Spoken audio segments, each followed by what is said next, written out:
आज 21% मुसलमानों की जो आबादी है भारत में, उनको ये 10% पे लाना चाहते, आधा खत्म करना चाहते हैं। तो इस तरह से ये नफरत हिंदू और मुसलमानों के बीच में लड़ाने की ये साजिश है। और यही वजह है कि मुसलमान नाराज हैं कि तुम सीएए की साथ साथ एनआरसी ला करके आप मेरे साथ नफरत कर रहे हो। आपने उसमें नफरत और नफरत डाल दिया है, और यही वजह है कि आप जहर का इंजेक्शन लगाया जा रहा है। ये खतरनाक है कि नागरिकता आप दीजिए, ये बहुत अच्छी बात है, मानवता की बात, लेकिन क्या आप सक्षम हैं? आप क्या समृद्ध हैं? अपने जनता को आप 111वें स्थान पे गरीबी पे लाया है कि भाई इनको लाके कहां फंसाओगे? क्या 400 पार? यही 400 पार का जो नारा है, ये ईगो है। यहाँ चोरी झलकता है, यहाँ डकैती झलकता है। ये लोकतंत्र को खत्म किया गया, ये संविधान को खत्म किया गया। अब ये तानाशाही, हिटलरगिरी कि मैं हूं तो तेनों क्या, तो ये गेम खेल रहे। नमस्कार दोस्तों, आज हमारे साथ बात कर रहे हैं डॉक्टर एम यू दुआ साहब, जो कि पूर्वी दिल्ली से लोकसभा के उम्मीदवार भी हैं। सर, अभी जो देश के हालात हैं सर, जो नागरिकता संशोधन अधिनियम पास हुआ है सर, तो उस पर आपका क्या कहना है सर? क्योंकि बहुत सारे लोग खुश भी हैं, बहुत सारे लोग जो हैं गम में भी हैं कि ये कानून सही नहीं है। आपके चैनल को मैं अभिनंदन करता हूँ। जहाँ तक खुशी और नाराज़गी की है, इसलिए कि ज्ञान की कमी होती है। जब आप किसी चीज़ को ठीक से नहीं समझाएंगे तो लोग जो है जो कहते हैं उसके पीछे भेड़ की तरह भागते। सीएए मुसलमानों को नुकसान नहीं कर रहा, उसमें इन्होंने रखा है कि जो गैर मुस्लिम है, यानी कि हिंदू जिसको आप कह रहे हैं, चाहे वो बुद्धिस्ट हो, चाहे जैन हो, चाहे सिख हो या पारसी हो, जो वहाँ दुखी हैं पाकिस्तान में, बांग्लादेश में और अफ़गानिस्तान में और जो है इंडोनेशिया और मलेशिया में, 5 देशों का इन्होंने बात किया, बाकी पूरे विश्व की बात नहीं किया। एक समुदाय को मैं लाऊंगा और उनको नागरिकता दूंगा। सवाल यहाँ ये उठता है कि नागरिकता आप दीजिए, ये बहुत अच्छी बात है, मानवता की बात है, लेकिन क्या आप सक्षम हैं? आप क्या समृद्ध हैं? क्या आप अमीर हैं? अपने जनता को आप 111वें स्थान पे गरीबी पे लाया है। आप उसको मल मूत्र खिला रहे हैं, गोबर खिला रहे हैं, मूत्र पिला रहे हैं। खुद जो है कुछ समुदाय, कुछ लोग वो घी चढ़ा करके और जो है पकवान चढ़ा करके मंदिर में खिला रहे हैं। भगवान आस्था का यहाँ गेम हो रहा है, नफरत का गेम हो रहा है। ठीक है, वो भी सब कीजिए, कोई दिक्कत नहीं है। फिर इनसे जब पूछा जाता है कि भाई इनको लाके कहाँ फंसाओगे, क्या हमारे घरों के पीछे झुग्गी बनाओगे, फिर यही लोग गलत करेंगे। जैसे केजरीवाल साहब ने बाकी ने कहा ठीक है ये बेवकूफ़ है, इनको नहीं मार, कोई बात नहीं, चलिए आप बसा दीजिए, आप इनको कोठियाँ दे दीजिए। तब इन्होंने इन्हें जवाब दिया कि जो मुसलमानों का वक्फ बोर्ड की ज़मीन है वो मैं कब्जा करूँगा और उस पर मैं इनको बसाऊँगा। चलिए जी, आप वो भी कर लीजिए। फिर आपने इसके साथ टैग कर दिया एनआरसी। क्यों किया? क्यों कि अब मैं 5 करोड़ लाऊंगा और 20 करोड़ को भगाऊंगा। किसको भगाऊंगा? फिर नफरत। फिर किसको भगाऊंगा? मुसलमान को भगाऊंगा। क्यों भगाऊंगा? हम उससे पूछेंगे कि भाई तुम 1991 से पहले तेरे बाबा दादा यहाँ रहते थे क्या?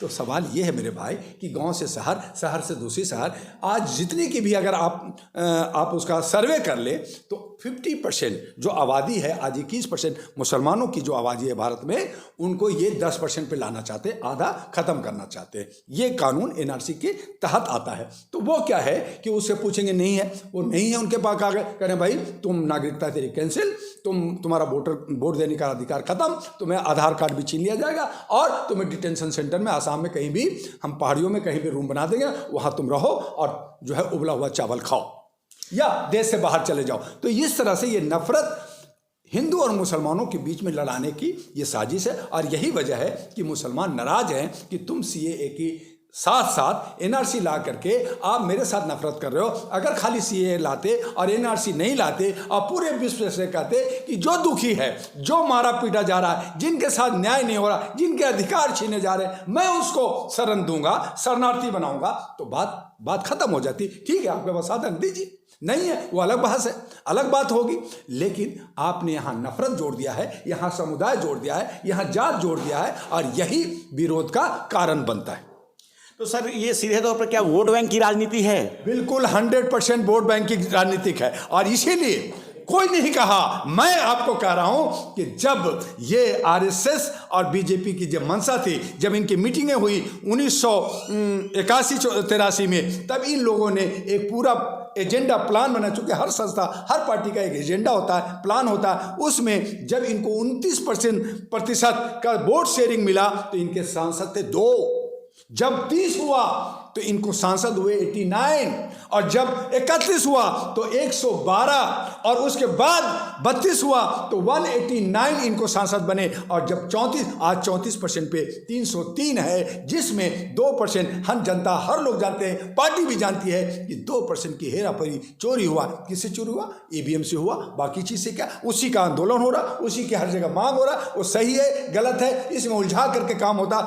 पार्टी को भी पता है कि 2% मेरा नहीं है, कहीं ना कहीं गड़बड़ है, तो मेरा 32% पे मैं पूरा सत्ता में नहीं आता, मुझे जो है 262 में मैं अटक जाता हूं, तो मुझे इसकी संख्या बढ़ानी है, एक शेयर बढ़ाना है। तो शेयर कैसे बढ़ेगा? शेयर से 5 करोड़ लाऊंगा, उसे 1-2% बढ़ेगा, और 20 करोड़ बाहर करूंगा, वो 50% जो 21% जो मुझे हराता है कांग्रेस को, बाकी पार्टियों को दे देता है, वो कम जाएगा, तो मेरा शेयर बढ़ जाएगा, और इस तरह से मैं 38-40% का शेयर हो जाएगा, मैं 400 पार। यही 400 पार का जो नारा है, 370 का नारा है, इसके पीछे यही राज है जो जनता को नहीं मालूम। ये कहते हैं मैं, जनता मुझे पसंद कर रही है, मैं पार कर रहा हूं। अरे भाई, जनता जब पसंद कर रही है तो आपको ये कहना था कि जनता मैंडेटरी देगी, वो हमें देगी, तब मैं जीतूंगा, ये जनता पे छोड़ता हूं। तब ये लाल किला पे कहते कि भाई झंडा मैं तब फहराने आऊंगा जब जनता मुझे जिताएगी। हमने कहा नहीं, मैं अगली बार झंडा फहराने आ रहा हूं।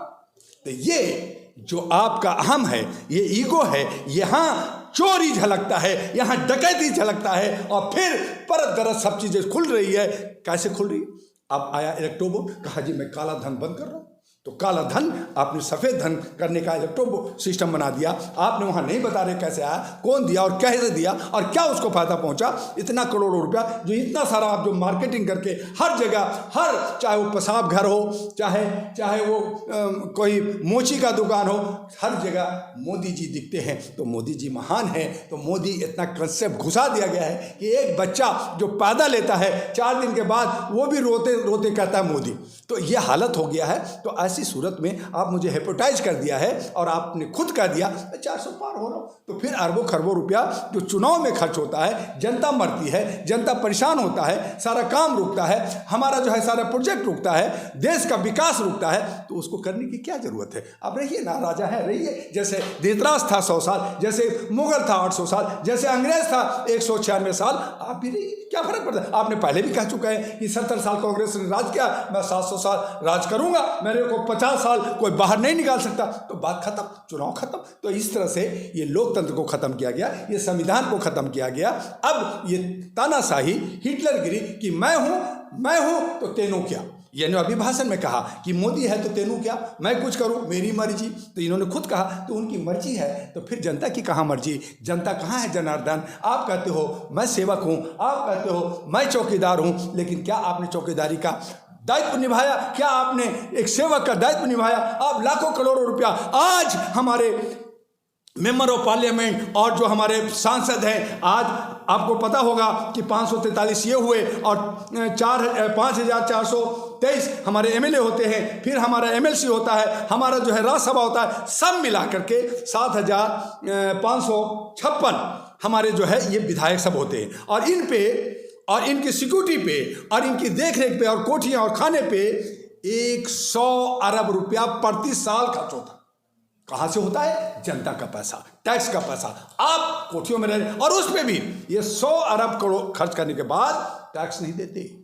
और एक मोची जो एक गरीब जो माचिस खरीदता है उस पर भी वो जीएसटी देता है, वो टैक्स देता है। तो गरीब टैक्स देगा, 1 रुपया कमाएगा, आपको टैक्स देगा। आप 100 रुपया कमा रहे हो, आप टैक्स नहीं दोगे, तो गरीब तुम हो या गरीब हम हैं। तुम पार्लियामेंट के अंदर 1 रुपया का चाय पीते हो, चिकन 13 रुपया का प्लेट खाते हो, तुम बिरयानी 8 रुपया का प्लेट खाते हो, और हम 200-250 रुपये का एक छोटा सा प्लेट हमें बिरयानी मिलता है, 10 रुपये का एक चाय मिलता है। तो फिर कहते हो कि 22, 30 और 32 रुपये वो करे कि 30 और 32 रुपये जो कमा रहा है महीना, वो गरीब नहीं है।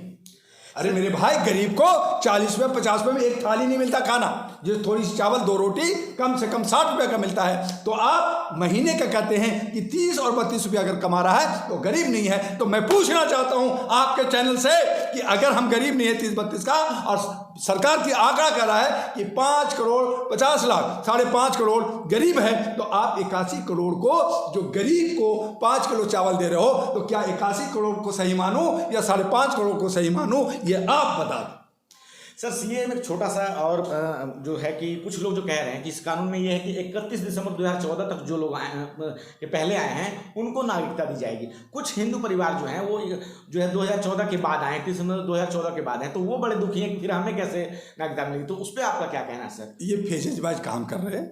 जैसे 29% इतना में MP लाए, फिर 30% इतना है, तो ये फेजेज में करें कि 14 से पहले भैया देख कि मैं तो अपने ज़माने में कोई आया तो हमने तो आने नहीं दिया, हमने तो रोका, हमने तो सिक्योरिटी रखा, कोई नहीं आया मेरे रेजिम में, तुम्हारे रिजिम में आया है, तुमने यहाँ बसाया था शरणार्थी, हम उनको अधिकार दे रहे हैं। तो ये गेम खेल रहे हैं, ये गेम खेल के उनको लाएंगे, फिर बचेंगे, वो रोएंगे, वो आंदोलन करेंगे, उनको भी घुसा देंगे, उनके साथ मिला देंगे। पहले से भी अफगानिस्तानी लोग घुसे हुए, और वो रोहिंग्या घुसे हुए, बांग्लादेशी घुसे, जो चोरी डकैती अपने जिस्म को बेच रहे हैं, गलत हरकतें और ये समाज को गलत रास्ता दे दिया है। तो आप यही करना चाहते हैं। तो समाज, हमारा जो कल्चर है, हमारा जो एक अच्छी सोच थी, हम जो मिलजुल करके शांति प्रिय होकर के सब समुदाय के लोग, जिसमें आपको बता दें कि 6743 जातियां आपने बनाया, 256 भाषा भाषी आपने बनाया, लेकिन हम सब मिलके प्यार से रह रहे थे। आपने उसमें नफरत और नफरत डाल दिया है। और यही वजह है कि आज कुछ दिन, 2 दिन 4 दिन पहले ही जब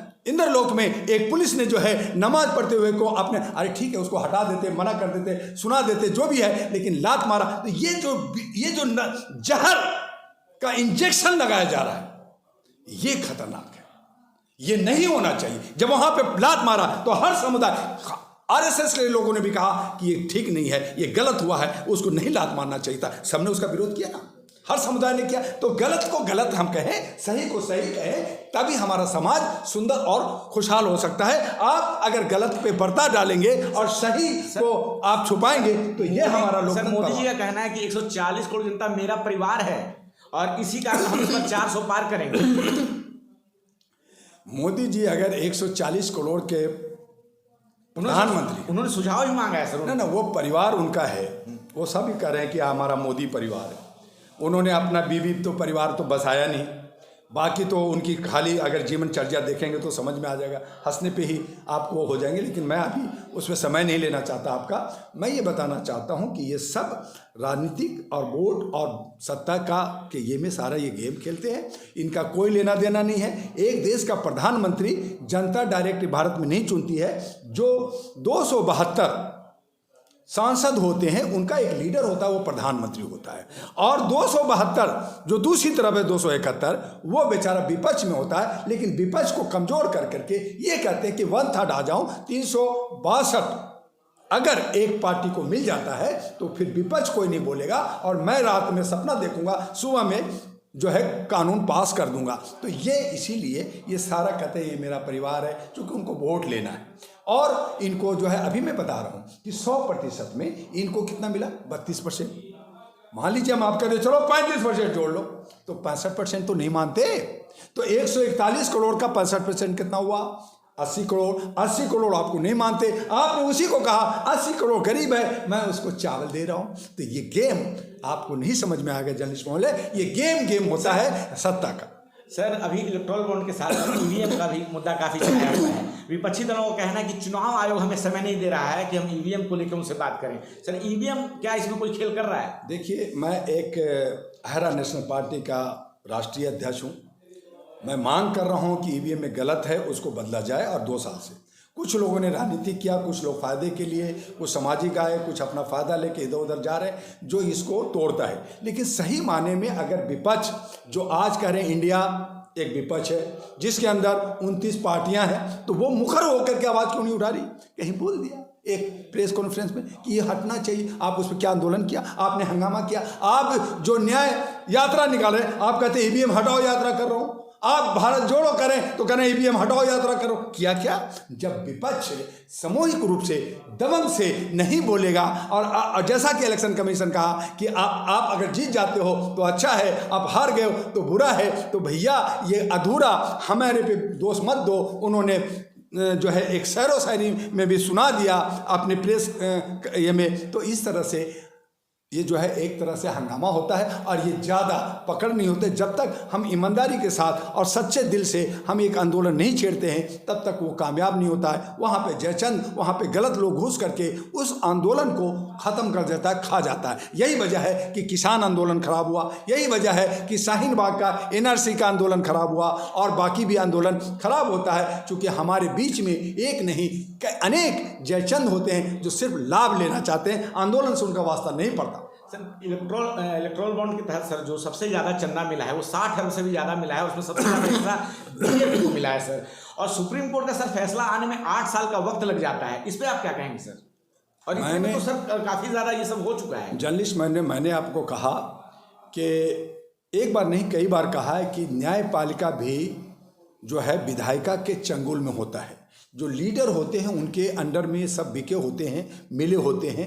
और कई बार जैसे अभी आपने कुछ दिन पहले सुना होगा कि जब ओलंपिक के बच्चे जो है अपने हक अधिकार के लिए साक्षी मलिक वगैरह, पूनिया वगैरह बैठे थे, तो इन्होंने अब ब्रिजभूषण को बचाने ने कहा, सुप्रीम ने कहा कि इस पर FIR लॉन्च करो, इनको अरेस्ट करो।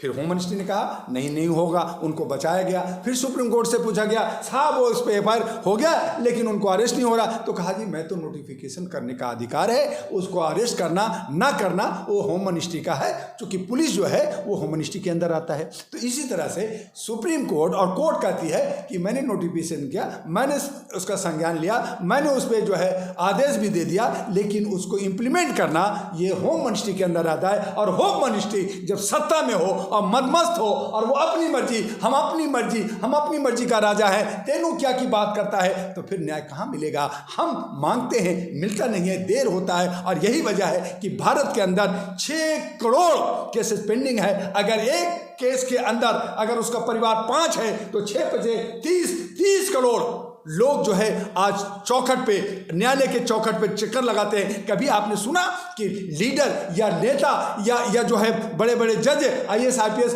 कोर्ट के अंदर चक्कर लगा रहा है? गरीब लोग चक्कर लगा दे रहता है, उनके पास खाने का नहीं है, नाश्ता नहीं है, लेकिन दिन भर कोर्ट कचहरी में रहते हैं। उनको दिन भर काम करके 500 रुपया कमाना होता है, नहीं कमाता। और बड़े लोग जो है घरों से फ़ोन पे अपना केस और जो भी है सुलटा लेते हैं, आपका जो है जमानत ले लेते हैं और दबंग होते हैं। एक लीडरों पे 50, 100, 150 केसेस होते, उनका कोई कुछ नहीं बिगाड़ लेता, लेकिन गरीब बेचारा अपने हक अधिकार के लिए भटकता रहता है। तो यही न्याय है।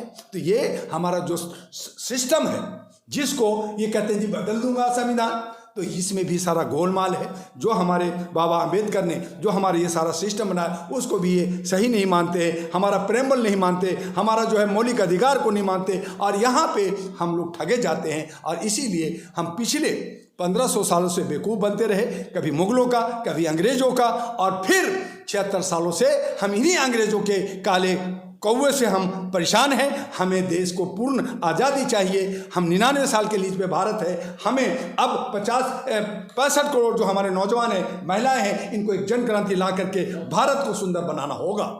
सर इलेक्ट्रोल बॉन्ड का जो फैसला आया है और इसी समय सर नागरिकता संशोधन अधिनियम भी पास हुआ है और चुनाव का समय भी आ गया, सर इस पे आप क्या कहना चाहिए? इन सब चीज़ों को उलझाया जा रहा है। इलेक्ट्रोल बॉन्ड का फैसला बहुत पहले आना चाहिए था। इससे सरकार की जो है धूमिल हुई है, इससे उनकी वोट बैंक खराब होगी। अब देखते हैं कि वो वन नेशन को ला करके ये चुनाव को कैंसिल कराते हैं या चुनाव होता है, क्या उनको 400 पार होता है या नहीं होता है। और दूसरी तरफ EVM नहीं हटा करके हमने जनता में मैसेज दिया है कि मैं चोरी करूँगा, मैं डकैती करूँगा, तेनू क्या, तो ये सब हो गया है। तो इन सब को ले करके हमें लोकतंत्र और जनतंत्र और संविधान को बचाने के लिए एक मूवमेंट चलाना होगा। चुनाव की प्रक्रिया है, चुनाव होगा, लेकिन आपके चैनल से मैं मैसेज देना चाहता हूं, अपील करना चाहता हूं जनता से कि आप इन सारे डॉन को वोट ना दें, आप इन कंपनियों को वोट ना दें। अपने क्षेत्र का अच्छे सच्चे नौजवान महिलाएं, चाहे वो इंडिपेंडेंट हो चाहे छोटी पार्टी को हो, उनको वोट दीजिए और इनको हराइए, इनको सड़कों पर लाइए, तभी